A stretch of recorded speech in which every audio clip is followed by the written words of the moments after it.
बड़ा सुंदर विश्लेषण भक्ति के संबंध में हो रहा था।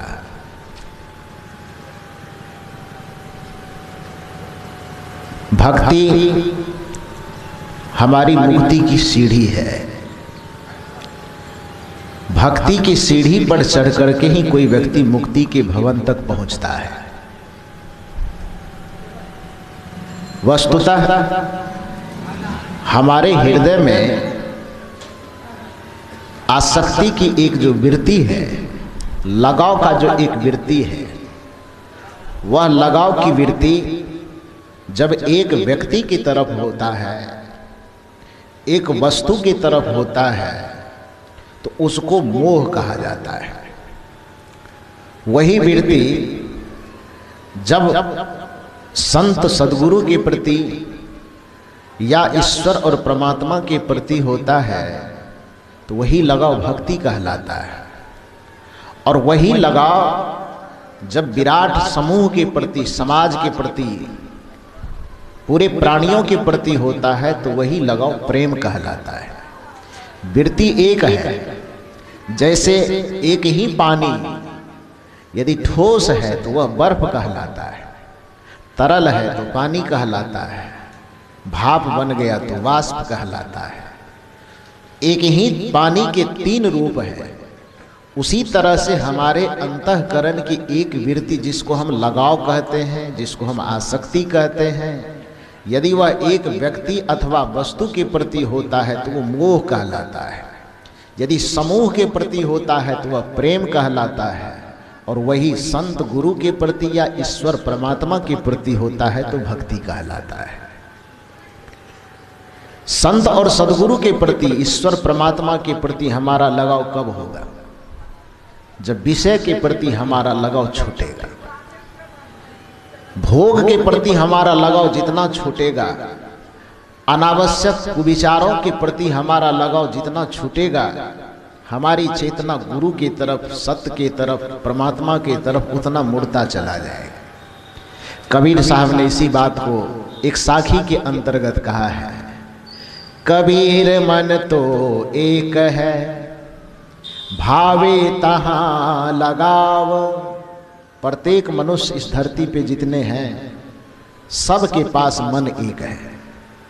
चेतना शक्ति, चेतन शक्ति एक है। और उस चेतन की शक्ति को, उस मन की शक्ति को जहां लगाना चाहता है, इसके लिए वो स्वतंत्र है। कोई स्वतंत्रता मनुष्य के ऊपर नहीं है। जैसे आपके पैकेट में कुछ पैसे हैं, तो आपको यह स्वतंत्रता है कि उस पैसे से आप दूध खरीद करके पीते हैं, कि उस पैसे से आप शराब खरीद करके पीते हैं। उस पैसे से आप सत्संग में आते हैं, कि वह पैसा लगा करके आप सिनेमा घर में जाते हैं। उस पैसे को लगा करके आप संतों के दर्शन करने जाते हैं, कि उसी पैसा को लगा करके आप नाच, सिनेमा, तमाशा देखने जाते हैं। ये आपकी मर्जी है।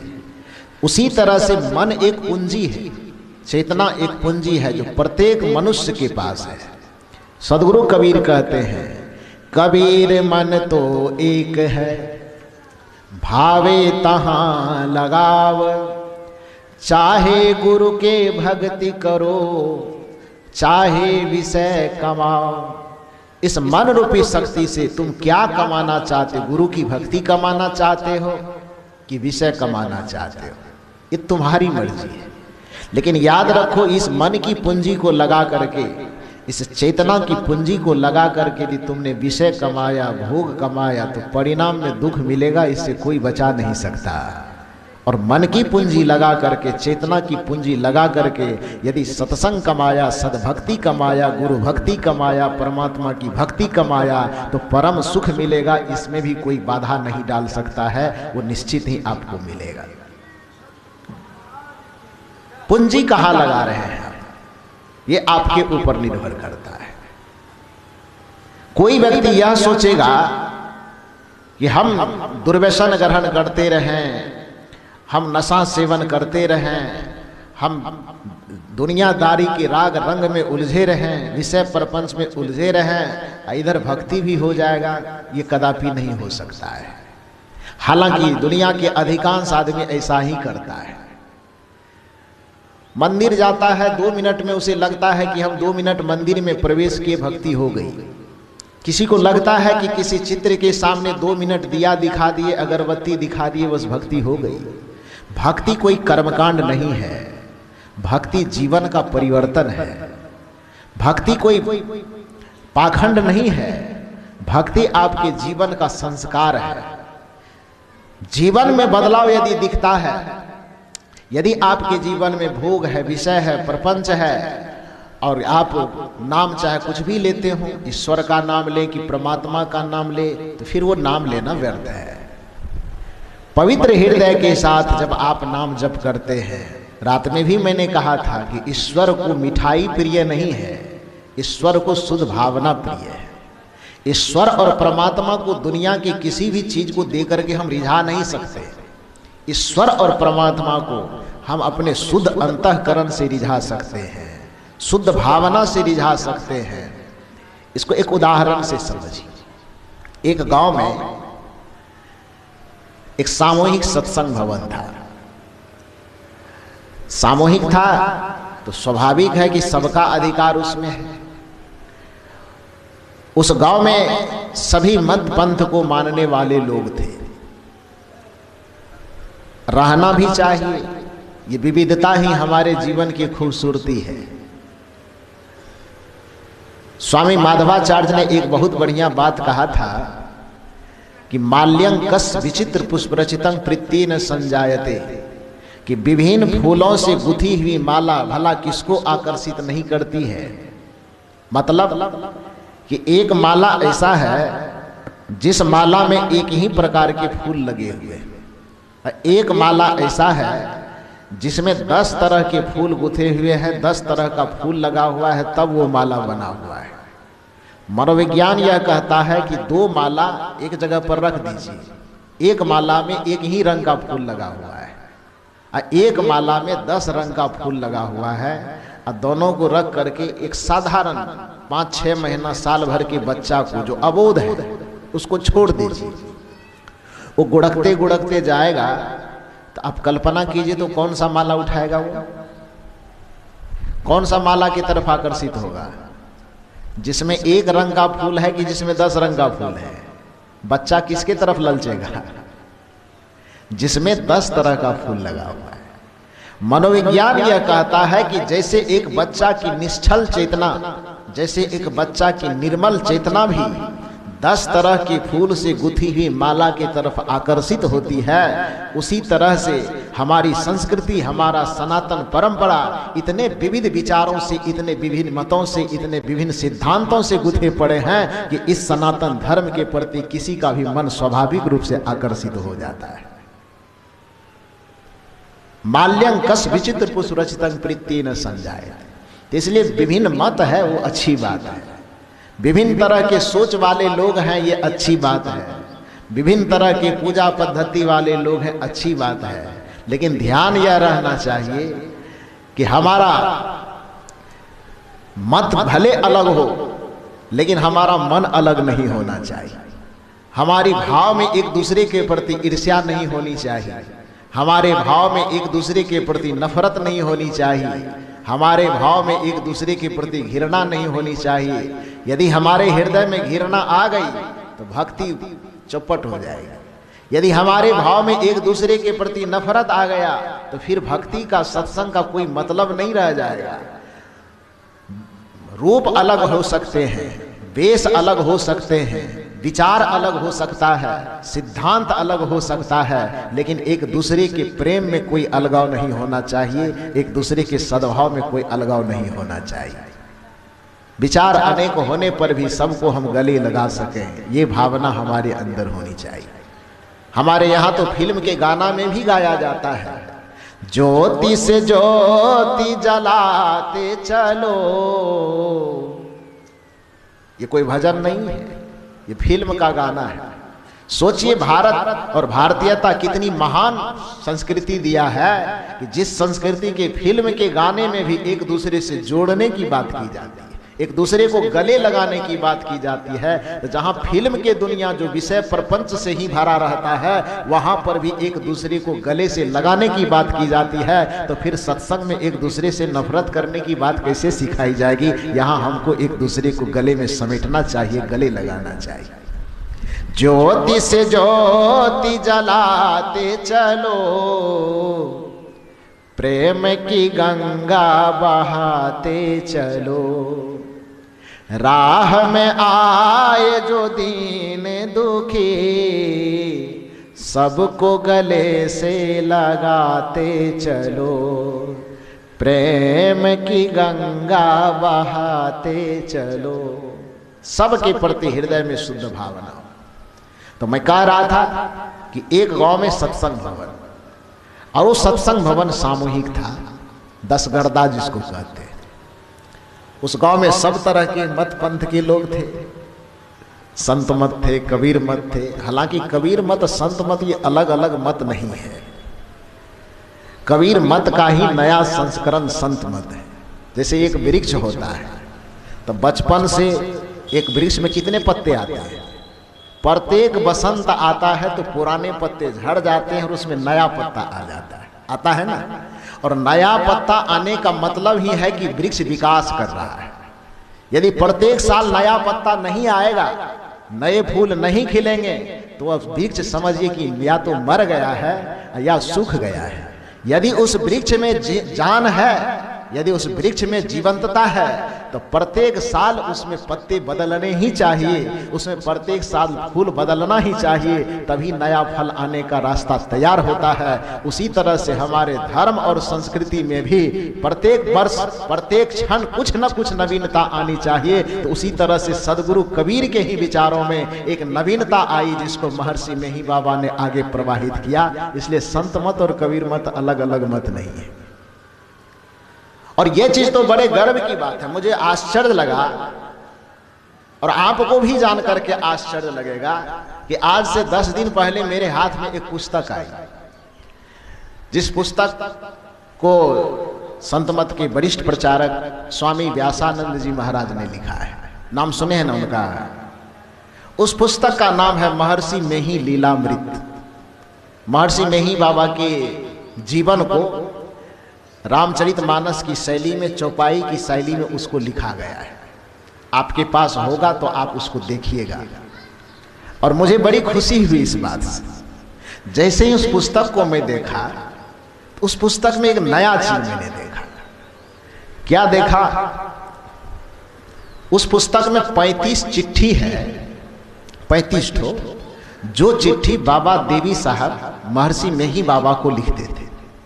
पुराने जमाने में ये टेलीफोन तो होता नहीं था कि कहीं आना है, जाना है, मिलना है तो हेलो करके खबर ले लेना। पुराने जमाने में चिट्ठी लिखी जाती थी। तो बाबा देवी साहब रहते थे मुरादाबाद में, और महर्षि मेही बाबा तो बिहार के ही किसी क्षेत्र में रहा करते थे। तो जब भी कोई बातचीत करना हो, या मिलने के लिए बुलाना हो, या कहीं बुलाना हो, तो चिट्ठी लिख करके ही बात की जाती।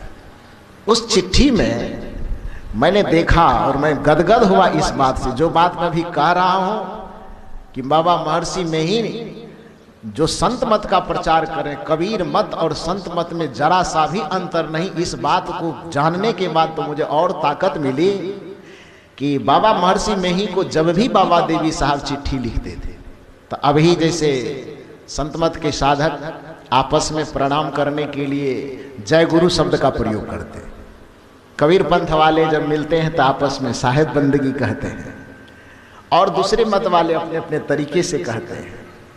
तो जय गुरु शब्द जो संत मत साधना पद्धति में या उस परंपरा में अभी मानी जाती है, बाबा देवी साहब जब मेही बाबा को चिट्ठी लिखते थे, तो प्रत्येक चिट्ठी में अभिवादन के लिए साहब बंदगी ही लिखते थे, उसमें जय गुरु नहीं लिखे हैं। बाबा देवी साहब मेही बाबा को जब भी बात करते थे तो महाशय लिख करके, और नीचे में जय गुरु जैसे प्रणाम करते हैं ना, तो प्रणाम या जय गुरु नहीं करते थे। महर्षि मेही बाबा को साहेब बंदगी करते थे, लिखते थे महाशय साहेब बंदगी। और जो चिट्ठी लिखना होता था, जो बातें लिखनी होती थी, वो बात लिख करके और अंत में जब प्रेषक में जब नाम लिखता था कि किनके पास चिट्ठी पहुंचना चाहिए, तो उसमें महर्षि में ही परमहंस महाराज इत्यादि लिखा हुआ नहीं रहता था। तब क्या रहता था? स्वामी में ही लाल साहेब, क्या लिखा रहता था? स्वामी में ही लाल साहेब। वह चिट्ठी 35 चिट्ठी है, और 35 चिट्ठी जो गुरु महाराज को बाबा देवी साहब लिखते थे, उस चिट्ठी को ज्यों का त्यों छापा गया है। कौन सी पुस्तक में? व्यासानंद जी महाराज के द्वारा लिखी हुई पुस्तक, जिस पुस्तक का नाम है महर्षि में ही लीलामृत। किसी को देखना हो तो वो पुस्तक यदि आसपास में हो तो आप उस चीज को देखेंगे। तो इस चीज से दो चीज समझ में आई मुझे।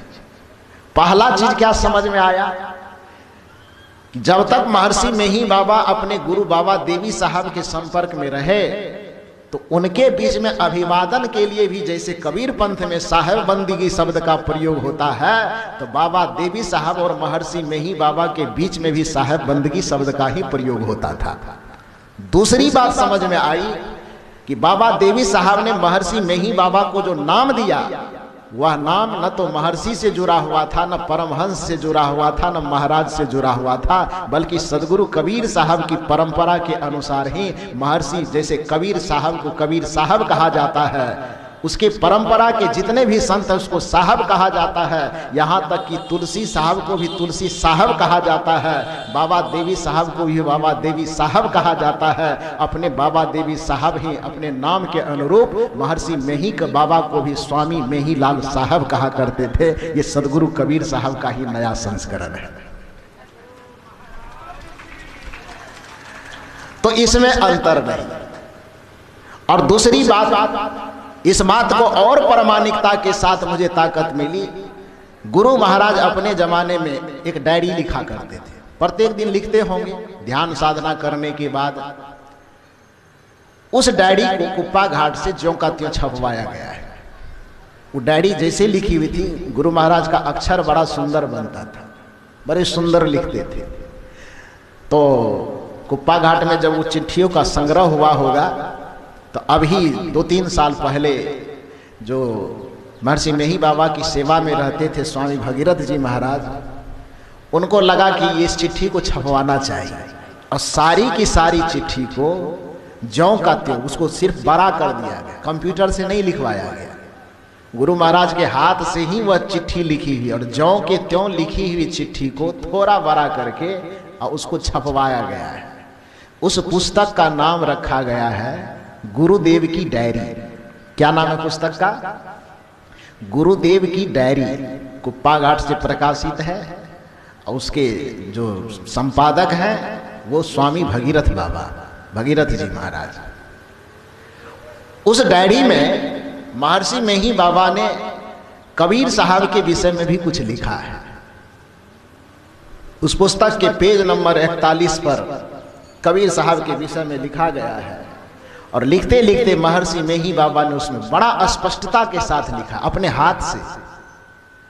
उसमें लिखा है कि सदगुरु कबीर साहब की जो परंपरा है, इस परंपरा को आगे चल करके उनके अनुयायियों ने कबीर पंथ का नाम दिया है।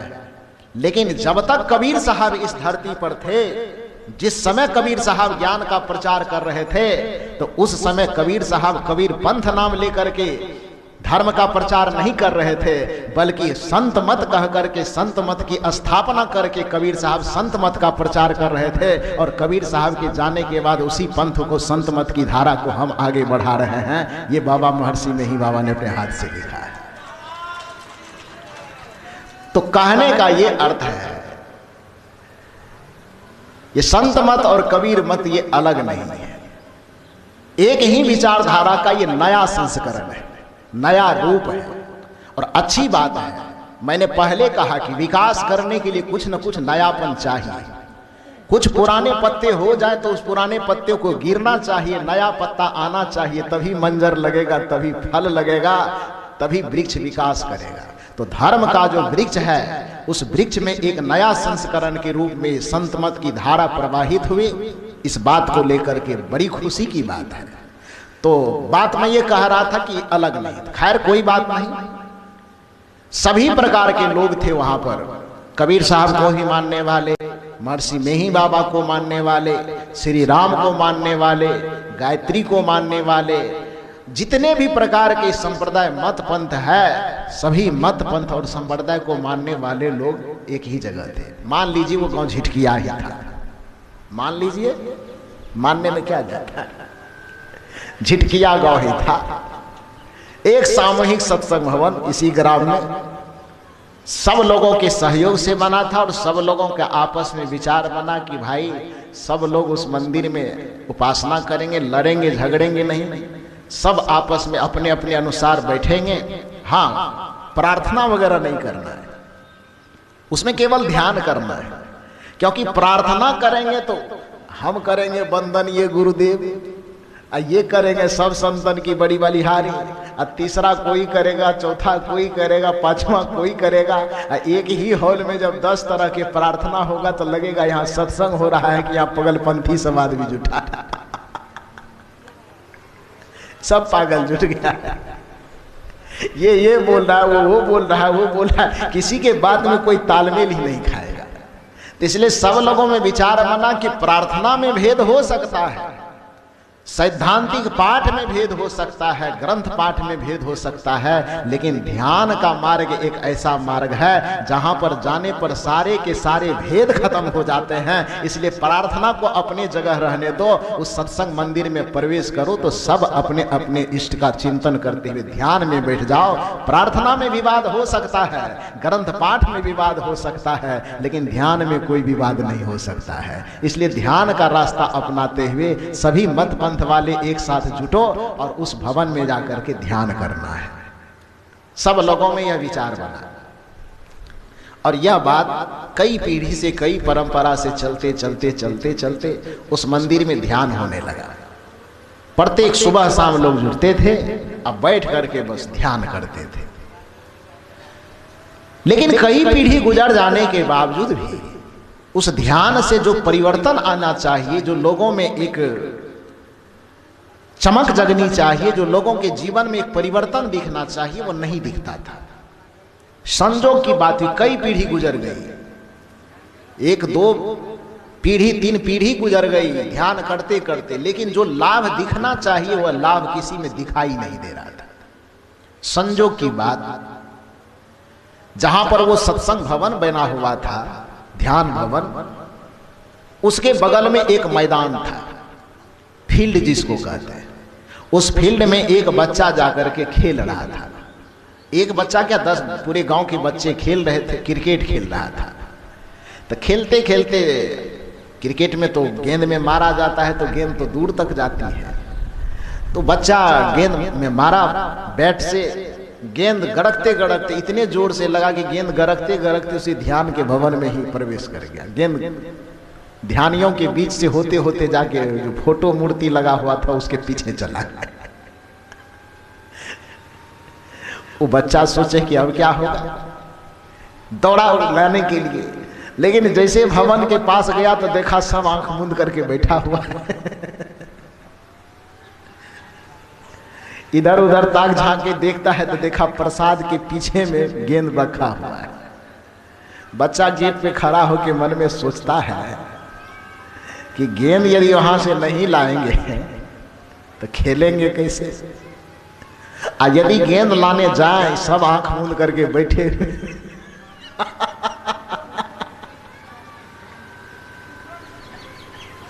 आंख मूंद करके बैठे हुए हैं, और जाने में या गेंद उठाने में कोई दिया अगरबत्ती गिर गया, फोटो तो टेढ़ा हो गया, तो सारे लोग आंख खोल करके एक एक मुक्का मारेंगे तो मेरा हालत खराब हो जाएगा।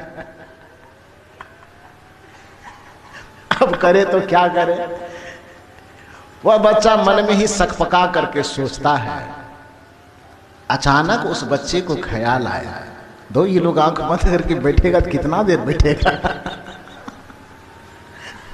इसलिए प्रवेश करके गेंद लेंगे, कहीं फोटो वोटो गिर गया तो दिक्कत हो जाएगी, या मार लगेगी या डांट पड़ेगी, इसलिए गेंद नहीं लेने जाते हैं। जब तक ये लोग आंख मूंद करके बैठा हुआ है, हम भी आंख बंद करके बैठ जाते हैं। बच्चे में अच्छा संस्कार है। मनोविज्ञान भी कहता है कि मनुष्य एक अनुकरण प्रिय प्राणी है। उसको क्या कहा जाता है कहने का ज्यादा प्रभाव नहीं पड़ता है, क्या किया जाता है करने का ज्यादा प्रभाव पड़ता है। इस मंच से आपको कितनी बातें बताई जाए इसका जितना प्रभाव नहीं पड़ेगा, उससे ज्यादा प्रभाव इस बात का पड़ेगा कि हम क्या करते हैं। हमारे चलने का, हमारे बैठने का, हमारे बोलने का, हमारे जीवन के आचरण का आपके जीवन के ऊपर जो प्रभाव पड़ेगा उतना ज्यादा हमारे प्रवचन का प्रभाव आपके ऊपर नहीं पड़ सकता है। इसलिए दुनिया को बदलने के लिए प्रवचन से ज्यादा अच्छे आचरणवान व्यक्ति की जरूरत है। हम प्रवचन बढ़िया करना जानते हो कि ना जानते हो, यदि हमें अच्छे आचरण के साथ जीना आता है तभी हम दुनिया को बदल सकते हैं, दुनिया को परिवर्तित कर सकते हैं। क्योंकि मनुष्य भाषण से नहीं बदलता है, मनुष्य आचरण से बदलता है। और बिना आचरण का भाषण बेमतलब की चीजें होती है। भाषण देने के लिए एक वकील भी हमसे ज्यादा बेहतर जान सकता है। भाषण देने के लिए एक प्रोफेसर, एक जज, एक कलेक्टर, एक पढ़ा लिखा आदमी जो उसका है वो शराब भी पीता हो फिर भी वह भाषण बढ़िया दे सकता है, सिगरेट पी सकता है फिर भी वो बढ़िया भाषण दे सकता है। तो इस बढ़िया भाषण से किसी के जीवन में कोई चमत्कार, कोई परिवर्तन आने वाला नहीं है। बढ़िया आचरण चाहिए और बढ़िया आचरण को देख करके मनुष्य बदलता है। इसलिए घरों में जो शिकायत होती है, ये माता पिता शिकायत करते हैं कि हमारे बच्चे बड़े खराब हो रहे हैं, हमारे बच्चे हमें गुदानते नहीं हैं, या हमारे बच्चे अच्छे रास्ते पर चलते नहीं हैं। तो ध्यान दीजिए, इसकी जिम्मेदारी केवल बच्चे के ऊपर ही नहीं है, इसकी जिम्मेदारी घर के बड़े लोगों पर भी है। बड़े लोग यदि अपने जीवन को सुधार करके नहीं रखेंगे तो बच्चे को कितना भी रामायण और गीता का पाठ आप पढ़ाते रहिए, आपके बच्चे सुधरने वाले नहीं हैं। यदि आप चाहते हैं कि भविष्य में हमारा बच्चा खैनी खाने वाला न बने तो आप बच्चे के सामने खैनी रगड़ते मत रहिए। यदि आप चाहते हैं कि हमारा बच्चा आगे चल करके अपने हाथ में दारू का बोतल लेकर के नहीं नाचे तो आपके उसके सामने दारू न पीने का भाषण मत दीजिए, बल्कि आप यह समाज में दिखाइए कि हम दारू नहीं पीते हैं। जब वह बड़े लोगों को दारू पीता हुआ नहीं देखेगा तो आगे चल करके वह भी जब युवा अवस्था में जाएगा तो शराब को हाथ नहीं लगाएगा। इस आचरण का प्रभाव उसके ऊपर पड़ेगा। दुर्भाग्य की बात है कि हम अच्छी शिक्षा तो लोगों में प्रवेश करवाना चाहते हैं, लेकिन उस अच्छी शिक्षा का आचरण हम खुद नहीं करना चाहते। एक बार की बात है, गोड्डा जिला में मेरा कार्यक्रम चल रहा था, लगभग हो गया होगा 10 साल पहले की बात है। तो स्वाभाविक है कि साधु महात्मा लोग कहीं भी जाते हैं तो घर के सब लोग प्रणाम करने आते हैं। बड़े के साथ साथ छोटे छोटे बच्चे को भी लाया जाता है। महात्मा लोगों के चरण में कहता प्रणाम करो। कहीं बच्चा तो स्वाभाविक रूप से कर लेता है और कहीं कहीं नहीं कहता, नहीं करेंगे या पीछे हटता है। तो माता पिता के अरे करो, बाबा है, महात्मा है, प्रणाम करो। तो गोड्डा जिला की जो बात मैं बता रहा हूँ, एक घर में गया, 4 साल का एक बच्चा था। उस बच्चे को उसके माता पिता और घर के और जितने लोग थे वो सब आए प्रणाम करने, तो बच्चे को भी साथ में लाया प्रणाम करने के। बच्चा प्रणाम किया, बढ़िया से मुस्कुराने लगा। तो मैंने अचानक कहा कि बच्चा बहुत सुंदर है। वो तो बच्चा तो प्यारा होता ही है, भगवान स्वरूप होता है। तो मैंने कहा बच्चा बहुत सुंदर है। तो उसकी माँ शिकायत भरे लहजे में कहती, बाबा वो आपके सामने मैंने सुंदर है, कि महाशैतान है लड़का। तो हम कहे कि इसको कोई सींग और कोई बड़का दांत तो दिखाई देता नहीं, तो शैतान कहाँ लगता है? देखने में तो ये भगवान ही लगता है, शैतान जैसा तो लगता नहीं। उन्होंने कहा कि आप इसके करामत को नहीं जानते हैं ना, हम इसके पास दिन रात रहते हैं, हमको पता ही महाशैतान है। तो मैंने निवेदन किया उस माता जी से कि पहली बात तो कि बचपना को शैतानी मत कहो। दूसरी बात है कि तुम माँ हो, अपने मुंह से अपने बच्चे के लिए कभी भी अपशब्द का प्रयोग न करो, क्योंकि दुनिया के लोगों का प्रभाव एक बच्चे के चित्त पर पड़े कि न पड़े लेकिन माँ का संबंध बच्चे से ऐसा होता है, माँ के जीवन से बच्चे के जीवन का ऐसा जुड़ाव होता है, माँ की चेतना से बच्चे की चेतना का जुड़ाव ऐसा होता है कि दूसरे के मुंह से निकली हुई किसी बात का प्रभाव पड़े कि न पड़े, लेकिन माँ के मुंह से जो बात बच्चे के प्रति निकलता है तो उसका प्रभाव उसके संस्कार पर निश्चित पड़ता है। इसलिए माँ को अपने बच्चे के प्रति कभी अपशब्द का प्रयोग नहीं करना चाहिए। तो मैंने कहा कि यदि ये थोड़ी बचपना हरकत करता भी होगा तो मेरा निवेदन है कि पहले इसको तुम शैतान मत कहो। यदि सचमुच में शैतान बन जाएगा तो फिर तुम लोगों का जीना मुश्किल हो जाएगा। इसलिए बार बार शैतान शैतान शैतान मत कहा करो। खैर, जब बता ही रही कि शैतान है तो पहली बात इसमें शैतानी का लक्षण मुझे दिखाई नहीं देता। तो उसने कहा, उस माता ने कहा कि आप नहीं जानते इसीलिए आप कह रहे हैं, इसके करामात हम बताएंगे तो आप भी कहिएगा कि ये शैतान है। तो मैंने कहा तब बता ही दो क्या काम करता है। तो उस माता जी ने कहा कि अभी 4 वर्ष का उम्र है इसका, इस सिगरेट पी लेता है कभी कभी, और जर्दा या शिखर गुटखा भी कभी कभी खा लेता है। तो जैसे ही ये बात कहा तो हमको तो सही में धरती आसमान दिखाई देने लगा। तो हम कहे तब तो इस शैतान क्या, ही तो रावण की बिरादरी का आदमी हो गया। इस 4 वर्ष की छोटी उम्र में यदि शिखर खाता है ये, यदि पान जर्दा खाता है ये, यदि सिगरेट पीता है ये, तब तो इसको शैतान कहा जा सकता है, कहना चाहिए।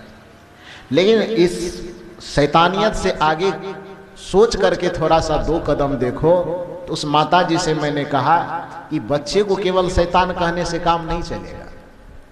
जहां तक मेरा ख्याल है, अपनी बुद्धि लगा करके आप भी देखिए। मैंने कहा इस बच्चे की उम्र जो 4 वर्ष होती है, तो आपके घर से दुकान की दूरी, मार्केट की दूरी कितनी है? का लगभग 1 किलोमीटर। मैंने कहा ठीक है। इस सिगरेट, शिखर, पान पराग, जर्दा, पान जो आता है आपके घर में, तो ये बच्चा दुकान जाकर के सिगरेट लाता है क्या? उस माता जी से मैं पूछना शुरू किया, इस सिगरेट जो इसके मुंह तक पहुंचता है, तो ये बच्चा दुकान जाकर के सिगरेट लाता है? तो तब वो जो खिलखिला के हंस रही थी, धीरे धीरे उसका मुंह बिरनी खोता की तरह लटकने लगा। मैंने कहा इस बच्चे के मुंह में शिखर और पान पराग जो जाता है तो ये दुकान से जाकर के खरीदता है? तो माता जी मुंह लटका के चुपचाप खड़ी, अब बोल नहीं रही है कुछ। मैंने कहा कि समय समय पर ये सिगरेट पी लेता है, पान और जर्दा खा लेता है, तो किसी दुकान से जाकर के खरीद के लाता है? मेरी समझदारी जहां तक कहती है 4 वर्ष का बच्चा दुकान जाकर के न तो सिगरेट खरीदता होगा, न शिखर खरीदता होगा, न पान जर्दा खरीदता होगा। यदि यह बच्चा खरीदने के लिए जाए भी तो दुकानदार का अकल इतना बिगड़ा हुआ नहीं होगा, उसकी खोपड़ी इतनी खराब नहीं होगी। ये 4 वर्ष के बच्चे के हाथ में सिगरेट, पान, शिखर, गुटखा देगा, वो दुकानदार भी इतना बेवकूफ, इतना कमीना नहीं होगा, नहीं देगा वो। तो आखिर जब दुकानदार भी नहीं देगा और यह बच्चा दुकान तक जा भी नहीं सकता है इतनी छोटी उम्र में, तो इसके मुंह तक पान पराग, शिखर, गुटखा, पान जर्दा और सिगरेट कभी कभी आ कैसे जाता है? तो तब जो माता जी बैठी थी, बोल खड़ी थी मुंह लटका करके, 2-3 बार जब मैं झकझोड़ा कि कैसे आता है, तब वो माता जी मुंह उधर घुमा करके कहती कभी कभी अकर पप्पे खा ले। तो हम कहे कभी कभी तो इसके पप्पे सिगरेट भोंक लेता है, पान खा लेता है, शिखर खा लेता है। अब पान, शिखर, गुटखा खाने के कारण ही बच्चा को तुम शैतान कह रही हो, तो यही खाने के कारण तो सबसे पहले इसका बाप ही शैतान हो गया।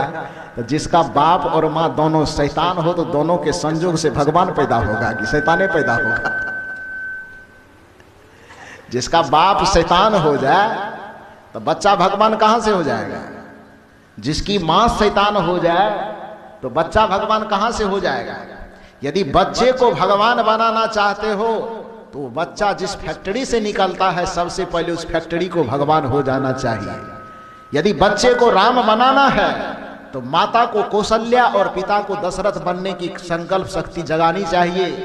यदि बच्चे को कृष्ण बनाना है तो इधर पिता वर्ग को वसुदेव और माता वर्ग को देवकी और यशोदा बनने की भूमिका के लिए तैयार हो जाना चाहिए। यदि आप देवकी और यशोदा नहीं बनोगे, आप वसुदेव नहीं बनोगे, तो आप अपने बच्चे को कृष्ण बनाने की कल्पना छोड़ दो, ये सपना कभी साकार नहीं हो सकता है।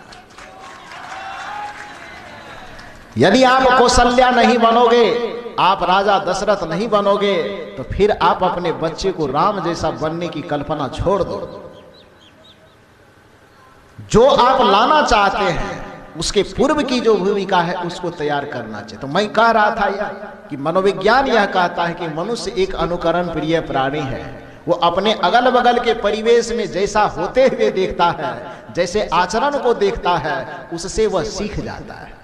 तो वो बच्चा जो गेंद खेल रहा था वहां लाने के लिए गया, तो वहां पर भाषण तो हो नहीं रहा था, सत्संग भवन में सब ध्यान पे बैठे हुए थे। कदाचित वहां भाषण हो रहा होता तो बच्चे के मन में प्रेरणा नहीं जगती कि हम सत्संग में बैठ जाएं। वहां ध्यान बोला नहीं जा रहा था, वहां किया जा रहा था। और मैंने पहले कहा कि बोलने से ज्यादा प्रभाव करने का पड़ता है। यदि वहां बोला जा रहा होता तो शायद बच्चे बीच में जाते भी तो उठ करके भाग जाते, लेकिन वहां बोला नहीं जा रहा था, वहां कर्म हो रहा था। कौन सा कर्म? ध्यान करने की क्रिया हो रही थी, ध्यान का अभ्यास हो रहा था। बच्चे ने जैसे देखा कि यहाँ शांत होकर के लोग बैठे हुए हैं, बच्चे के चित्त पर अनायास ही संस्कार का प्रभाव पड़ा और बच्चे ने सोचा गेंद तो लेंगे, लेकिन इसके बीच में जाके यदि खटपट करे, कहीं आंख खुल गई तो मार भी लग सकती है, इसलिए कितना देर बैठेंगे। बैठा रहेगा 2, 4, 10 मिनट, आधा घंटा बैठेगा, हम भी बीच में जाकर के बैठ जाते हैं। और वो बच्चा बैठ गया, आंख बंद करके बैठा। इसी झिटकिया की ही बात बता रहे हैं, कोई स्वर्ग और पाताल की बात नहीं बता रहे हैं। आप ये नहीं पूछिएगा कि ऐसा कब हुआ था, बस नक्शा में देख लीजिए कि हुआ था, मन में देख लीजिए। तो कहने का ये अभिप्राय है कि वो बच्चा जाकर के सबके बीच में बैठ गया। बच्चा जैसे ही बैठा, थोड़ी देर के बाद वह मुंह से कुछ बोलना शुरू किया, मन ही मन बोलना शुरू किया, क्योंकि कोई मुंह से बोल तो रहा नहीं था। जो भी सबके होंठ बुदबुदा रहे थे, तो बच्चे ने देखा कि सबका होंठ कुछ न कुछ फरफरा रहा है, तो वह भी मन ही मन कुछ बोलना शुरू किया। और जैसे 2, 4, 5 मिनट, 10 मिनट, आधा घंटा के करीब बीता होगा, संजोग की बात हुई कि उस बच्चे की चेतना, उस बच्चे की आत्मशक्ति सीधे पिंड को पार करके ब्रह्मांड में प्रवेश करती है और उस बच्चे के चारों तरफ एक ज्योतिमय आभा, एक प्रकाश का विस्तार होता है और बच्चे का चेहरा जगमगाने लगता है। जैसे ही बच्चे का चेहरा जगमगाया तो उससे इतनी आभा फैली कि अगल बगल जितने सत्संगी बैठे हुए थे सबको लगा कि कहीं कोई आग तो नहीं लग गई है। सबकी आंखें खुल गई। जैसे ही आंखें खुली तो देखा कि एक बच्चा बैठा हुआ है और उस बच्चे के चारों तरफ एक प्रकाश में आभा फैली हुई है। आंख बंद किए बच्चा मन ही मन मुस्कुरा रहा है। जितने भी ध्यान करने वाले थे, कोई एक मत वाला नहीं, सब मत पंथ वाला जो उसमें बैठा हुआ था, सबको लगा कि ये किसका बच्चा है। धीरे धीरे गौर से देखा तो सोचा तो अपने गांव का ही बच्चा है, फलाना आदमी का पोता है, फलाना आदमी का बेटा है। आखिर ये कब से ध्यान कर रहा है जो भाई इसको परमात्मा की प्राप्ति हो गई, इसके चारों तरफ ज्योति प्रकाश फैल गया। जितने सत्संगी थे सब उस बच्चे को भगवान स्वरूप समझ करके सबकी आंखें खुल गई और सब जा करके हाथ जोड़ करके वो बच्चे के चरण में लेट गया कि ये तो भगवत स्वरूप हो गया। बच्चे को थोड़ा झकझोर करके जगाया जाता है। उसकी समाधि जब खुलती है तो वो बच्चा अकबका जाता है। देखा सब बड़े बड़े हमारे गांव के जितने बुजुर्ग हैं, जितना ध्यान करने वाले, सब हमारे पैर में लेटा हुआ है। वो बच्चे को कुछ समझ में नहीं आया कि क्यों लेटा हुआ है। अब जितने ध्यान करने वाले लोग थे उस सब लोगों ने उस बच्चे से पूछना शुरू किया, बाबू घर में भी कभी ध्यान करता था? बच्चा कहे हम गेंद लेने के लिए आए थे, हमको काहेल ध्यान अध्यान के चक्कर में पड़ा।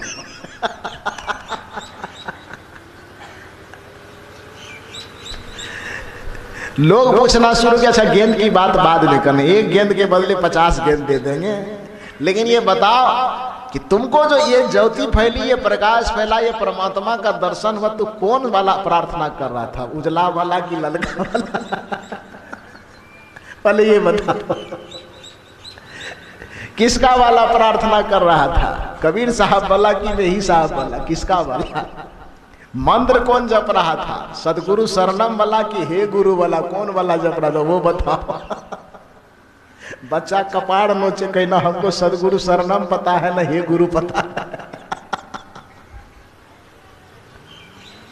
ना हमको बंधन ये गुरुदेव पता है, ना सब संतन की बलिहारी पता है, हमको कुछ पता नहीं है, हम सिर्फ गेंद लेने आए थे, हमको गेंद दे दीजिए। लोग और जकड़ करके पक्का नहीं, परमात्मा का दर्शन।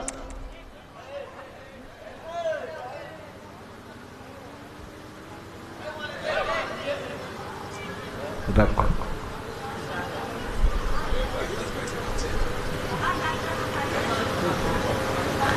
अच्छा कोई बात नहीं, बैठ जाओ बैठ जाओ बैठ जाओ माता जी।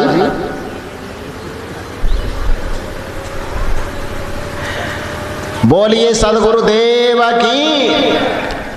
तो उस बच्चे ने कहा कि मुझे कुछ पता नहीं है, मुझे सिर्फ गेंद चाहिए, इसके लिए मैं हॉल में प्रवेश किया। सब लोग जिद करे नहीं, तू कोई विशेष मंत्र जरूर जपता होगा, ये बताओ कि तू दीक्षा किससे लिया था, कौन मत से दीक्षा लिया? वो बच्चा के मैं कितना समझाऊं कि मैं किसी से दीक्षा नहीं लिया, ना कोई प्रार्थना जानता हूं, ना कोई मंत्र जानता हूं, कोई विधि विधान मैं नहीं जानता। लोगों ने कहा कि आखिर तू कुछ जानता नहीं है। तो हमारी 3-3 पीढ़ी बीत गई इसी हॉल में ध्यान करते करते, किसी को कुछ मिला ना। अब तू कहता है कि हम गेंद के लिए आए, आधा घंटा से बैठे हैं और तुमको पता है कि नहीं, लेकिन हम लोग तो देख ले कि तुमको परमात्मा की प्राप्ति हो गई, ये तो अनुभव हमको हो गया।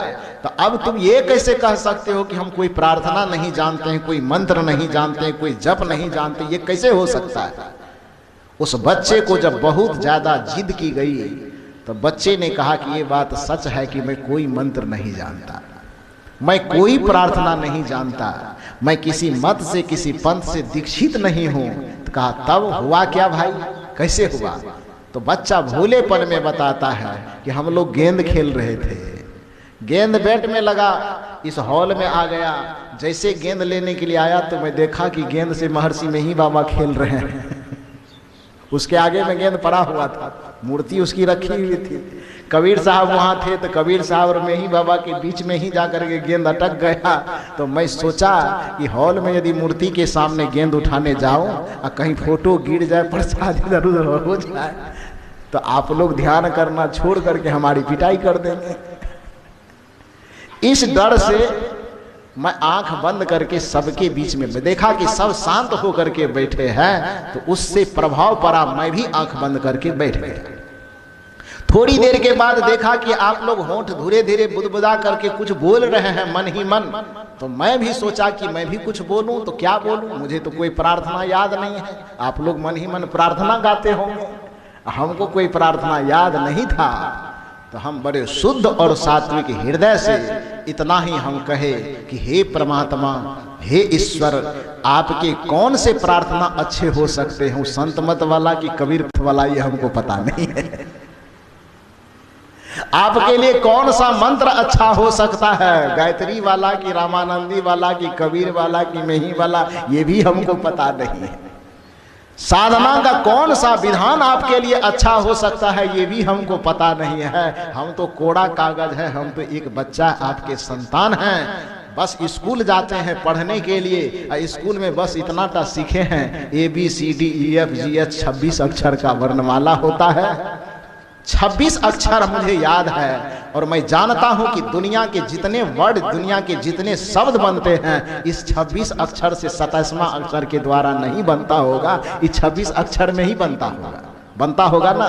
तो इसलिए ना मैं कोई प्रार्थना करूंगा, ना कोई मंत्र जपूंगा, बल्कि क्लास में पढ़ करके जो मैं ABCD जानता हूं उसी ABCD को मैं दोहरा देता हूं। और हे भगवान, जो मंत्र अच्छा होगा, जो प्रार्थना अच्छा होगा, तो इसी ABCD में से चुन करके अपना प्रार्थना अपने से बना लेना, हमको प्रार्थना बनाने की फुर्सत नहीं है।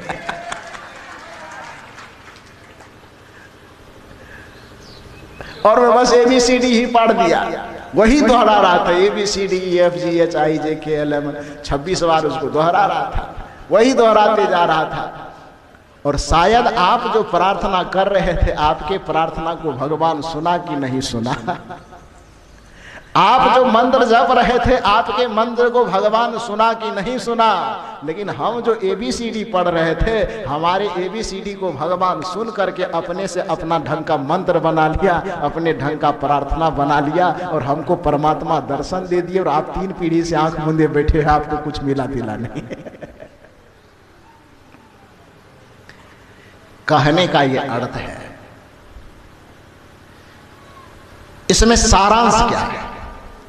सारांश यह है कि हम जप तो करते हैं, हम प्रार्थना तो करते हैं, हम ध्यान तो करते हैं, लेकिन ध्यान करने, जप करने, प्रार्थना करने की पहली की जो भूमिका है, अपने मन को निर्मल बनाना, अपने भाव को पवित्र बनाना, अपने हृदय को शुद्ध बनाना, अपने अंतःकरण को शुद्ध बनाना, ये काम हम नहीं करते। और जब तक अंतःकरण शुद्ध नहीं होगा, कितने भी नाम जपे जाएं, उस नाम का प्रभाव नहीं पड़ेगा।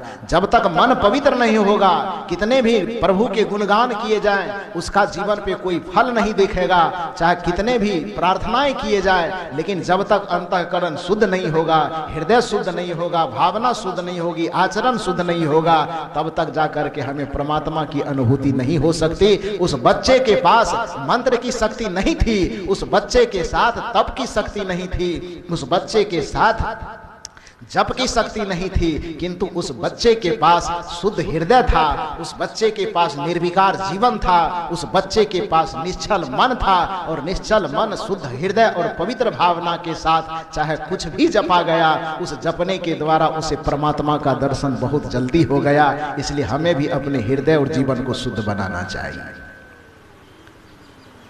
भगवान की यही तो शर्त है।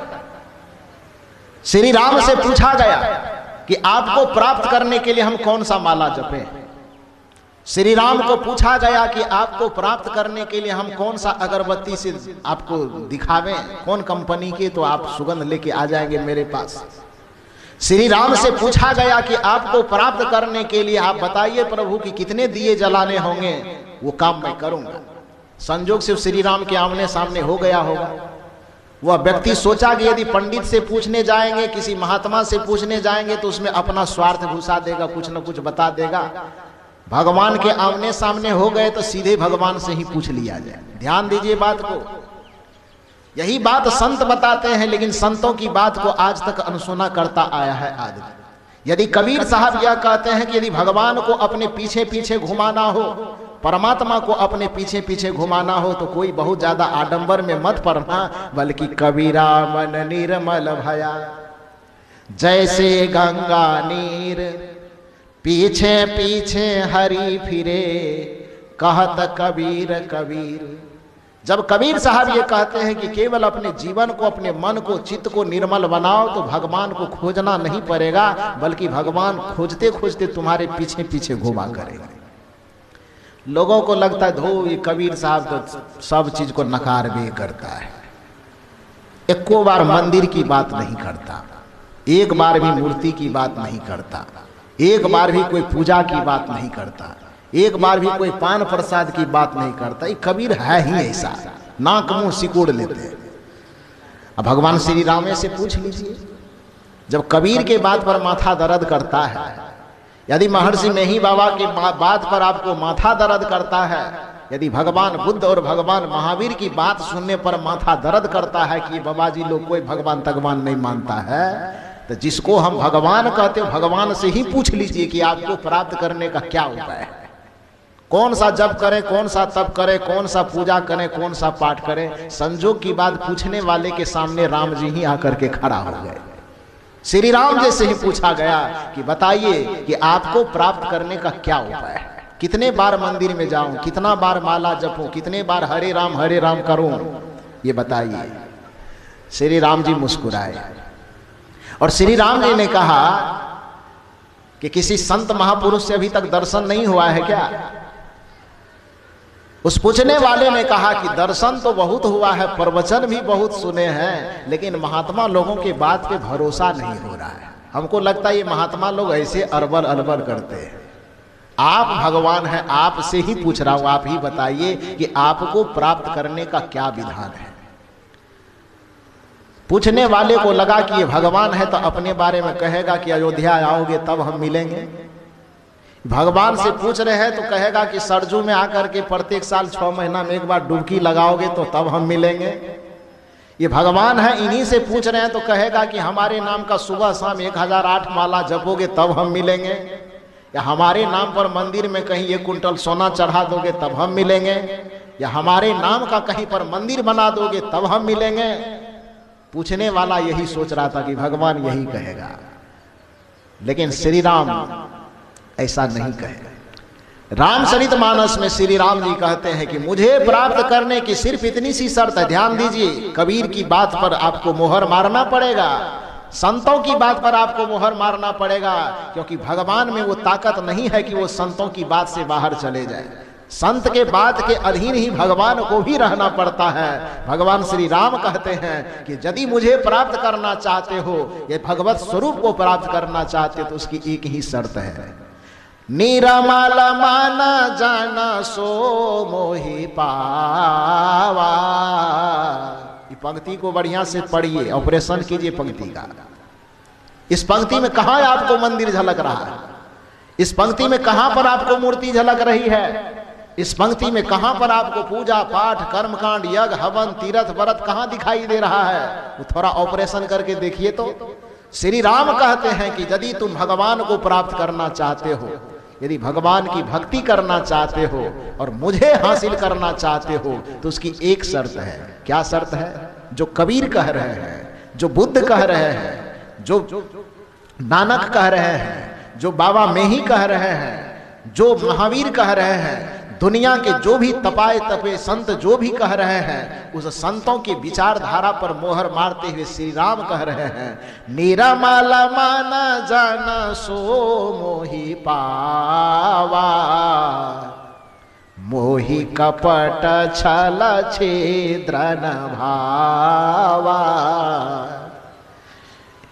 इस पंक्ति में संस्कृत का कोई लाग लपेट नहीं है, बड़ा शुद्ध अवधी भाषा में, और इतना सरल है कि इसकी व्याख्या को आप अपने दिमाग से भी समझ सकते हैं। निर्मल मन जन सो मोहि पावा। पंक्ति का अर्थ, जिस व्यक्ति का मन चित्त बुद्धि निर्मल हो गया सो मोहि पावा। अब मोहि कपट छल छिद्र न भावा, जिसके हृदय में छल कपट ईर्ष्या द्वेष निंदा शिकायत चुगली चपाटी विकार भरे पड़े रहेंगे, तो चाहे नाना दुनिया का कोई भी उपाय कर ले, वो मोहि नहीं भावा, मुझे अच्छा ही नहीं लगता है, तो मुझे पाएगा क्या?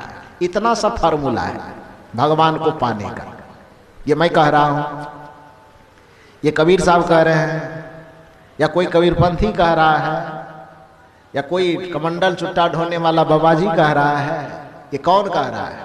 जिसे आप देखना चाहते हैं, जिसे आप पाना चाहते हैं, जिसका आप होना चाहते हैं, वो भगवान के मुंह से यह वचन निकलता है कि मुझे पाने का रास्ता यही है, मुझे पाने की शर्त इतनी सी है, निरमल माना जाना सो मोहि पावा।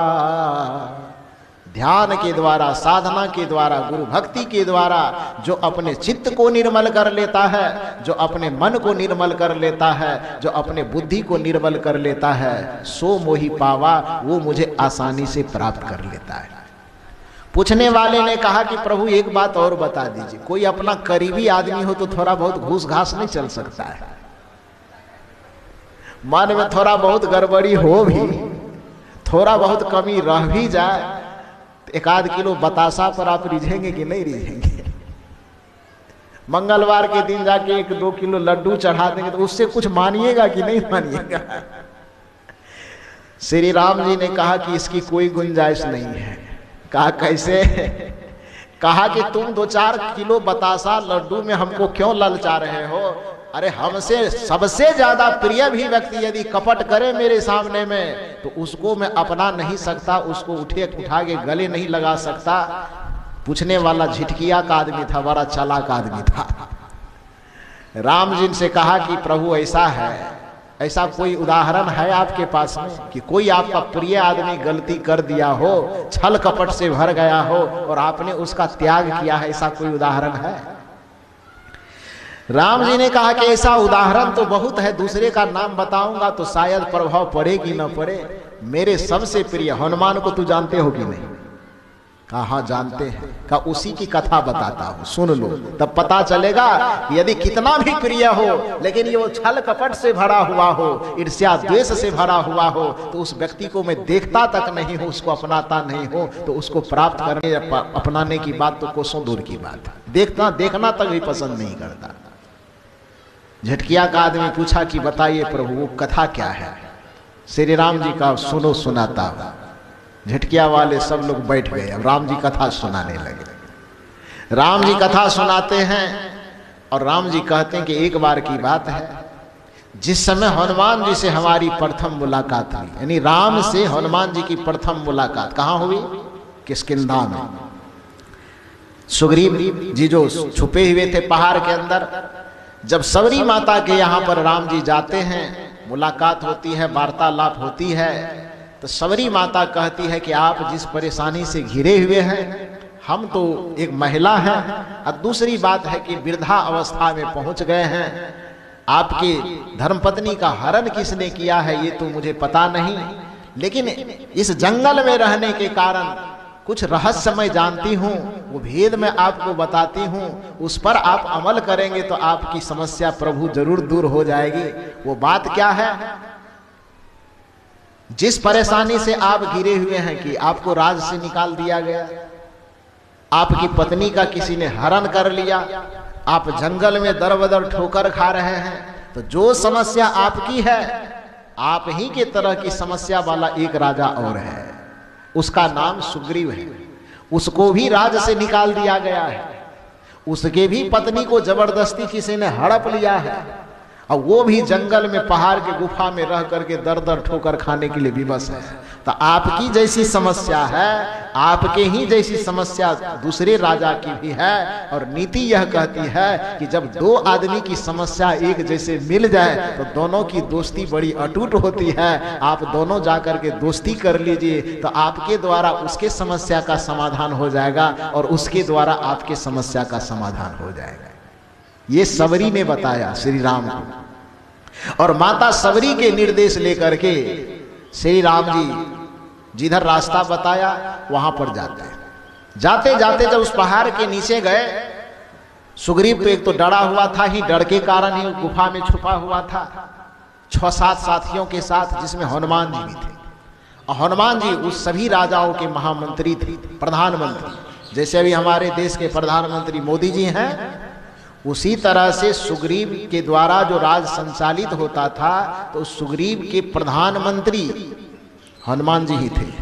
हालांकि हम लोग हिंदू धर्म वाले की खोपड़ी इतनी उल्टी है कि भगवानों को बंदर और भालू बनाने से हम नहीं चुके हैं, भगवान तक को भी हम बंदर भालू बना करके रखे। रामचरितमानस में या रामायण में हनुमान जी को वानर कहा गया, लेकिन वानर को हमने बंदर जबरदस्ती बना दिया। हनुमान जी बंदर नहीं थे। यदि संत कहते हैं, कबीर कहेंगे, बुद्ध कहेंगे, महावीर कहेंगे कि हनुमान जी मुंह फुलाए और पूंछ लटकाए हुए नहीं थे, तो आदमी कहता है कि महान नास्तिक है, भगवान को नहीं मानता है। कोई आदमी कह रहा है कि हनुमान जी पूंछ वाला था, मुंह फुला हुआ था, बंदर था, तो वाह वृंदावन बिहारी लाल की जी, भगवान के बड़े भक्त हैं। ये तो कितना अचंभित करने वाली बात है। हम कह रहे हैं कि हनुमान जी आदमी थे, तो आप कहते हैं हम बेवकूफ हैं, और आप कह रहे हैं कि हनुमान जी बंदर हैं, तो आप बहुत बड़ा भक्त हो गए। मैंने बढ़िया कहने वाला खराब हो गया और खराब कहने वाला बढ़िया हो गया। ध्यान दीजिए, साहित्य के साथ इतना खिलवाड़ किया है। कुछ वर्ग के लोगों ने, नाम में लेना ठीक नहीं समझता, वो आप लोग खुद समझते होंगे, समझ जाएंगे, संकेत में ही समझिए। कुछ लोगों ने धर्म शास्त्रों के साथ इतना ज्यादा खिलवाड़ किया कि जो बड़े विद्वान, बड़े आचार्य इधर के लोगों में 85% लोगों के बीच होता था, उन सभी लोगों को या तो बंदर बना दे, भालू बना दे, जतखर बना दे, लतखोर बना दे, क्या कर दे पता नहीं। हनुमान जी बंदर नहीं थे, हनुमान जी वानर थे। अब वानर में और बंदर में आसमान धरती का फर्क है।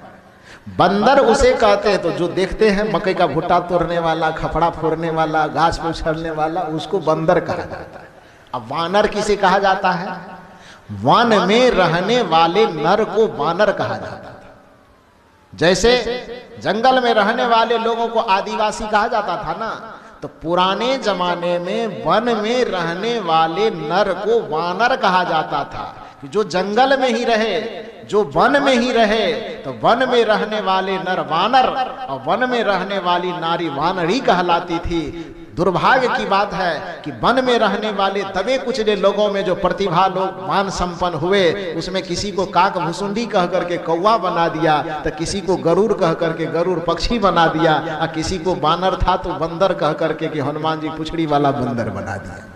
ये दुर्भाग्य की बात है। हनुमान जी बंदर नहीं थे। और जो बंदर होता था, आप बताइए कि बंदर कभी प्रधानमंत्री बनता है, महामंत्री बनता है? वाल्मीकि रामायण में जब राम जी के सामने में हनुमान खड़ा हुए और हनुमान जब वेद मंत्रों का उच्चारण करने लगा, जब हनुमान जी शास्त्रों का उद्धरण देने लगे, तो राम जी का पसीना छूटने लगा। राम जी 1 घंटा बात करके जब साइड हुए तो श्री राम जी लक्ष्मण से कहते हैं कि बाप रे बाप, वेद के आज बड़े विद्वान से पाला पड़ा है। ये हनुमान जी हमसे 1 घंटा से बात कर रहे हैं। 1 घंटा बात करने पर हनुमान के मुंह से वेद की जो ऋचाएं निकल रही है, जो शब्द निकल रहे हैं, जो भावना निकल रहे हैं, मैं खोजते खोजते परेशान हूं। 1 घंटा बात के दरमियान इनके वाणी में भाषा संबंधी एक भी अशुद्धि हम नहीं पाए। ये राम जी दंग रह जाते हैं हनुमान जी के व्याकरण निष्ठ भाषा को सुन करके, वेद वेदांत के मंत्र को सुन करके। तो बंदर कब PhD किया है जो वेद का मंत्र बोलता है? ये बंदर कर सकता है? हनुमान जी की जो पहचान हम बताते हैं, हनुमान चालीसा में हनुमान जी के 2 पहचान बताते हैं। पहला पहचान क्या बताते हैं? रामदूत अतुलित बल धामा, अंजनी पुत्र पवन सुत नामा। वो राम का दूत है और अतुलित बल में उससे ज्यादा कोई है नहीं। आज तक पूरे पृथ्वी पर ऐसा कोई बंदर हुआ है जो इतना बलवान हो जिसके बल की कोई तुलना ही न की जा सके? बुद्धि में जहां तक राम हनुमान जी के गुणगान करते हैं तब क्या कहते हैं? बुद्धि के सागर हैं। इतने बुद्धि हैं उनके पास कि उसकी बुद्धि की थाह नहीं ली जा सकती। तो बंदर को बुद्धि कब से हो गया? बुद्धि, विकसित बुद्धि तो मनुष्य के पास होता है, विकसित मन तो मनुष्य के पास होता है। तो कहने का ये अभिप्राय है कि हनुमान जी बंदर नहीं थे, हनुमान जी वानर थे। बंदर माने पशु और वानर माने वन में रहने वाला नर। वन में रहने वाले मनुष्य को पुराने जमाने में वानर बोला जाता था। लेकिन दुर्भाग्य की बात है, जब सारे शास्त्र एक पंडित के हाथों में गया और सारे शास्त्र पर उनका अधिकार हो गया, तो इधर नीचे के जितने दबे कुचले लोग थे उसमें कोई विद्वान, कोई महान निकलता भी था तो फिर उसको उसकी गिनती नहीं होने देता था। उसको या तो कौवा बना देगा, गरुड़ बना देगा, भालू बना देगा, बंदर बना देगा। यही बना करके पुराणों में उस तरह की रचना की गई। परिणाम यह हुआ कि अच्छे अच्छे महापुरुष की पहचान बंदर भालू के रूप में होने लगी। खैर कोई बात नहीं। हनुमान जी से मुलाकात होती है राम जी की। चूंकि प्रधानमंत्री थे, ध्यान दीजिए, इसी बात पे मैंने कहा कि सुग्रीव के प्रधानमंत्री थे हनुमान जी। और प्रधानमंत्री, किसी राज्य का प्रधानमंत्री कोई बंदर नहीं होता है। किसी राज्य का प्रधानमंत्री बहुत बड़े दिमाग वाले लोग होते हैं। एक घर को, एक परिवार को चलाने के लिए कितने बुद्धि, कितने दिमाग की जरूरत होती है, ये घर चलाने वाले सबको पता है। तो एक राज्य को चलाना कितना कठिन होता होगा, एक देश को चलाना कितना कठिन होता होगा, वो जरा सा सोच करके देखिए। और एक राज्य चलाने की जिम्मेदारी, एक देश चलाने की जिम्मेदारी किसी बंदर के ऊपर में नहीं सौंपी जा सकती। इसलिए हनुमान जी किष्किंधा नगर के प्रधानमंत्री थे, इसलिए उसको बंदर कहना ये बेवकूफी है। हनुमान जी बंदर नहीं थे, बल्कि हिंदू माने हनुमान जी वन में रहने वाले महाश्रेष्ठ ज्ञानी, महाधर्मात्मा, महाबाल ब्रह्मचारी, महाज्ञानी और महापुण्यात्मा आदमी था। उसको बंदर बना करके रखना और बंदर कहना ये महाबेवकूफी है, नहीं कहना चाहिए। हनुमान जी से राम जी की मुलाकात होती है। सुग्रीव जी जैसे देखे कि पहाड़ के नजदीक में श्री राम और लक्ष्मण, नाम तो नहीं जानते थे, देखा दो राजकुमार कंधे पे धनुष बांध लेकर के टहल रहे हैं। सुग्रीव तो पहले से डरा हुआ था ही, जैसे दो धनुर्धारी को देखा पहाड़ के नजदीक टहलते हुए और डर से थरथराने लगे, क्योंकि मनोविज्ञान कहता है कि पहले से जो डरा हुआ व्यक्ति है, उस डरे हुए व्यक्ति के सामने पीपल का एक पत्ता भी खड़खड़ाता है तो उसका कलेजा दहलने लगता है, पता नहीं कौन आ गया। तो सुग्रीव तो पहले से डर करके छिपा हुआ था, और जैसे देखा कि पहाड़ के आसपास में दो धनुर्धारी घूम रहा है तो और डर से कलेजा थरथराने लगा कि ये कौन आफत आ गया। बुलाता है सबको, सभी सात साथियों को बुला करके सुग्रीव कहता है कि देखो, हम सभी साथियों में सबसे ज्यादा बुद्धिमान हनुमान है। इनके जैसा बुद्धि, इनके जैसी चतुराई किसी के पास नहीं है। इसलिए वो दो अनजान आदमी जो धनुष लेकर के घूम रहा है, उस आदमी की वास्तविकता का पता लगाने के लिए हनुमान को ही भेजा जाए। दूसरे की बुद्धि का ये काम नहीं है, दूसरा लटपटा जाएगा। हनुमान ही एक ऐसा आदमी है जो अपनी बुद्धि से इस समस्या का निराकरण कर सकता है, और हनुमान जी को भेजा गया। जब हनुमान जी जाते हैं तो चूंकि महामंत्री हैं, अपने राज से कुछ पता लगाने के लिए जाएंगे तो गुप्त भेद पता लगाने के लिए गुप्तचर बन के ही जाएगा। अपना वेश बदल लिया। अब वेश बदल करके थे तो वो हनुमान जी, लेकिन वेश बदल करके एक पंडित का वेश बनाया, बूढ़ा बन गया, दाढ़ी लगा लिया, लाठी ले लिया, हाथ में कमंडल ले लिया, टीका लगा लिया, 80 वर्ष के बूढ़ा की तरह झूलते झूलते चला गया राम जी के आगे। जब राम जी के सामने जाते हैं तो रामचरितमानस में तो इस प्रसंग का वर्णन उतना नहीं है, लेकिन वाल्मीकि रामायण में इस प्रसंग का वर्णन है कि दोनों आदमी छानबीन करने के लिए राम जी भी बहुत सारा सवाल करते हैं और हनुमान जी के द्वारा भी बहुत सवाल होता है। वाल्मीकि रामायण में घंटों भर इसकी चर्चा, बहुत सारे श्लोकों में इसकी चर्चा है। दोनों एक दूसरे को छानबीन करते करते करते करते करते करते हनुमान जी को यह पता चलता है कि जिस राम का हम गुणगान करते हैं, जिस राम को हम आराध्य मान करके उपासना करते हैं, वो तो यही श्री राम जी है। तो जैसे नजदीक में देख करके हनुमान जी पहचान गए कि इसी का हम भजन करते हैं, इसी की हम भक्ति करते हैं, इसी को दिन रात हम भजते हैं, और ये मेरे सामने में आकर के खड़े हैं। तो हनुमान जी को आओ देखा ना, हनुमान जी को कुछ सूझा नहीं, उसके आंख से प्रेम के आंसू बहने लगे और मन ही मन प्रणाम निवेदित करते हुए कि आप मेरे प्रभु हैं, मैं आपका सेवक हूं, इस भावना को दिल में रख करके और झटपट में श्री राम जी के चरण पर गिर गया, लेट गया और चरण को पकड़ा हुआ है। तो जैसे चरण को पकड़े, चरण पकड़े पकड़े पकड़े पकड़े 1 घंटा बीत गया। राम जी भी पत्थर की तरह सीधे खड़े हैं तो खड़े हैं, और हनुमान जी चरण में लेटे हैं 1 घंटा से तो लेटे हैं। न राम जी हिलडोल कर रहे हैं अन्ना हनुमान जी को इधर टसमस हो रहा है। 1 घंटा जब बीत गया तो हनुमान जी के मन में हुआ कि हमारे भगवान को तो मर्यादा पुरुषोत्तम भगवान कहा जाता है, इनके चरण में मैं 1 घंटा से लेटा हुआ हूं। सनातन संस्कृति, भारत की संस्कृति यह कहती है कि चाहे कोई छोटा हो कि कोई बड़ा हो, यदि सामने से कोई प्रणाम करता है तो आगे वाले भी उधर से उत्तर में प्रणाम बोलता है ना। यदि सामने से कोई जय गुरु बोल रहा है तो सामने वाला जिसको किया जा रहा है वह भी जय गुरु कहता है। यदि इधर से साहेब बंदगी कहा जा रहा है तो सामने वाले भी, चाहे वो कितना भी बड़ा क्यों न हो, वह भी हाथ जोड़ करके साहेब बंदगी कहता है। यदि सामने से प्रणाम निवेदित करने कोई नमस्कार कह रहा है तो सामने वाला भी नमस्कार नमस्कार। अंग्रेजी में ही बोलना, इधर से कोई गुड मॉर्निंग बोलता है तो उधर से भी गुड मॉर्निंग जवाब मिलता है। तो हनुमान जी सोचे कि जिस भारत भूमि पर हम जन्म लिए हैं उस भारत की संस्कृति, उस सनातन संस्कृति में ये बात कही जाती है कि छोटे हो अथवा बड़े हो, जब कोई भाव में आकर के प्रणाम करता है, नमस्कार करता है, तो सामने वाला भी उत्तर में प्रणाम, नमस्कार, जय गुरु साहब बंदगी कुछ ना कुछ बोलता है। और इसी भारत भूमि के ये भगवान है, मर्यादा पुरुषोत्तम है, मर्यादा में भी सर्वोत्तम है, लेकिन इनके चरण में मैं 1 घंटा से लेटा हुआ हूं। ये न कुछ बोल रहे हैं, न आशीर्वाद दे रहे हैं, न उठा रहे हैं, न उठने के लिए कह रहे हैं, कुछ कह ही नहीं रहे। तो मन ही मन हनुमान जी सोचता है कि कहीं असली भगवान के फेरा में नकली के तो पैर नहीं पकड़ लिए हम।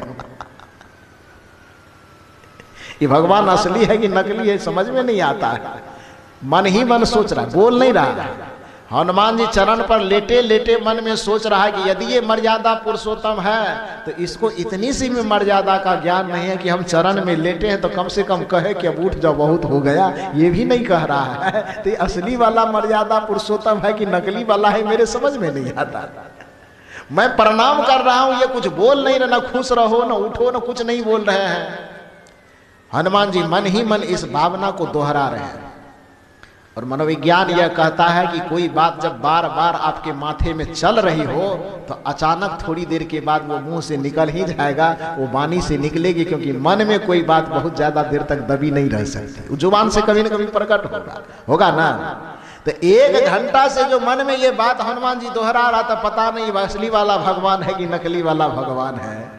इसके चरण में हम पड़े हैं, ना आशीर्वाद दे रहा है, ना उठा रहा है, कौन है, कैसे है, क्या है, नहीं है। मन में दोहराते दोहराते अचानक उसके जुबान से बात निकल गई और चरण पकड़े पकड़े लेटे लेटे माथा ऊपर करके राम जी से कहते, प्रभु एक बात पूछे क्या। चरण पे लेटे हैं, चरण पकड़े हैं और माथा ऊपर करके कह रहे, प्रभु 1 घंटा हो गया, कुछ पूछे क्या। राम जी ने कहा पूछो। कहा कि जहां तक मैं जानता हूं आपको मर्यादा पुरुषोत्तम कहा जाता है। आपके चरण को पकड़े पकड़े में 1 घंटा से लेटा हूं, आप कुछ बोल नहीं रहे, आप असली वाले हैं कि नकली वाले हैं।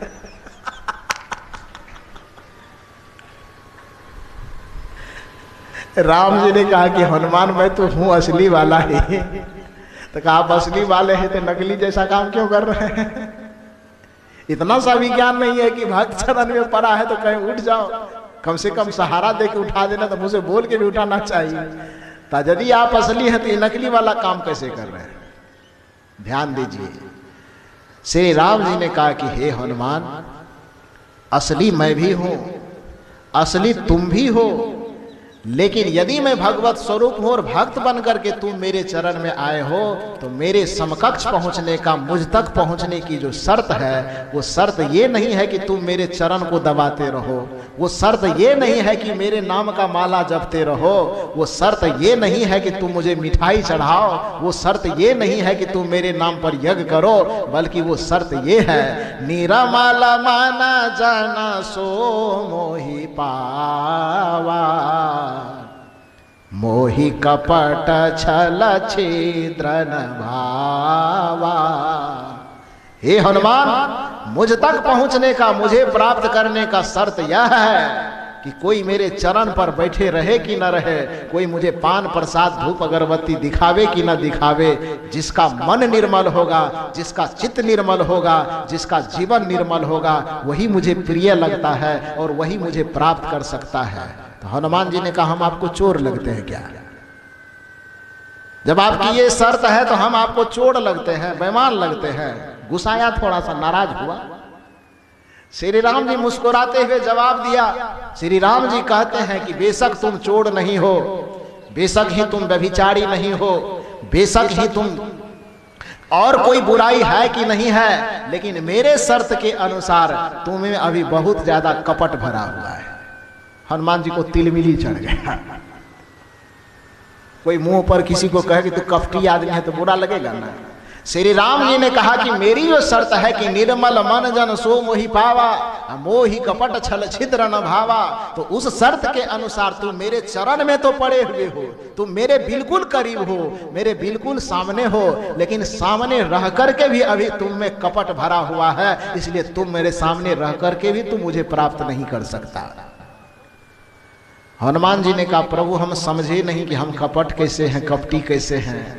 श्री राम जी ने कहा कि अभी भी पता नहीं चल रहा है। अरे असल में हो तो तुम हनुमान, लेकिन तुम वहां से मंत्री बन करके नहीं यहाँ आए हो। तो मंत्री बन करके जो मेरा भेद लगाने, मेरा पता लगाने के लिए आए थे, तो तू 80 बरस का बूढ़वा बन के दाढ़ी लगा करके आए हो, तो वो भेष बदलना ही भूल गया। दाढ़ी लगले, मोछ लगले, बुढ़ापा का भेष बनाए हुए मेरे चरण को पकड़े हुए हो। तो कपट तो इसी को कहा जाता है कि भीतर कुछ और हो और बाहर कुछ और हो। मेरे चरण में पड़ करके भी हो तुम हनुमान, अब बने हुए हो पंडित बूढ़ा, तो कपट तो धरा हुआ है ही। और यदि कपट मेरे चरण में आकर के भी पड़ा रह गया, तो मेरे चरण के समीप आकर के भी तुम मुझे प्राप्त नहीं कर सकते। निर्मल मन जन सो मोहि पावा, मोहि कपट छल छिद्र न भावा। तो कहने का अर्थ यह है कि यदि हम भगवान की भक्ति करना चाहते हैं, गुरु की भक्ति करना चाहते हैं, तो हम कौन जप करते हैं इसका जितना महत्व नहीं है, उससे ज्यादा महत्व है कि आपका जीवन पवित्र है कि नहीं, आपका मन पवित्र है कि नहीं, आपकी बुद्धि पवित्र है कि नहीं। और इसी बात पर जोर देते हुए महर्षि मेही बाबा ने बड़ा सुंदर पंक्ति हम लोगों के बीच में कहा है। वह संदेश क्या है कि सत्संग नित और ध्यान नित्य रहिए करत संलग्न। बड़ी महिमा सत्संग की है, बड़ी महिमा ध्यान की है, लेकिन ये एक पक्ष है। और उसका दूसरा पक्ष क्या है? ये ध्यान, ये सत्संग फलित कब होगा? सत्संग नित और ध्यान नित्य रहिए करत संलग्न हो। इतने में अटक मत जाइए कि हम उधर खैनी भी खाते रहेंगे और सत्संग में जाके बैठ जाएंगे, आंख बंद करके बैठ जाएंगे तो परमात्मा मिल जाएगा। उसका दूसरा पैराग्राफ भी पूरा करना होगा ना, एक के पंक्ति से काम नहीं चलेगा ना। तो सत्संग नित और ध्यान नित्य रहिए करत संलग्न हो, लेकिन उसको करने से पहले व्यभिचार, चोरी, नशा, हिंसा, झूठ तजना चाहिए। ये पंच पापों का त्याग करना ही अपने जीवन को निर्मल बनाना है।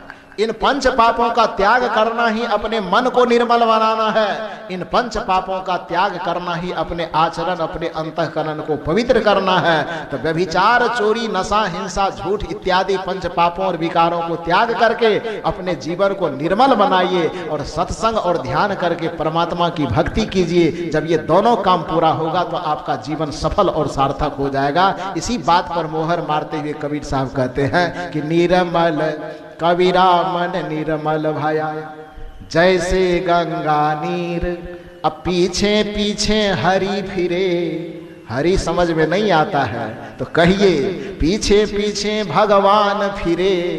ये भी समझ में नहीं आता है तो बोलिए कि पीछे पीछे परमात्मा फिरे।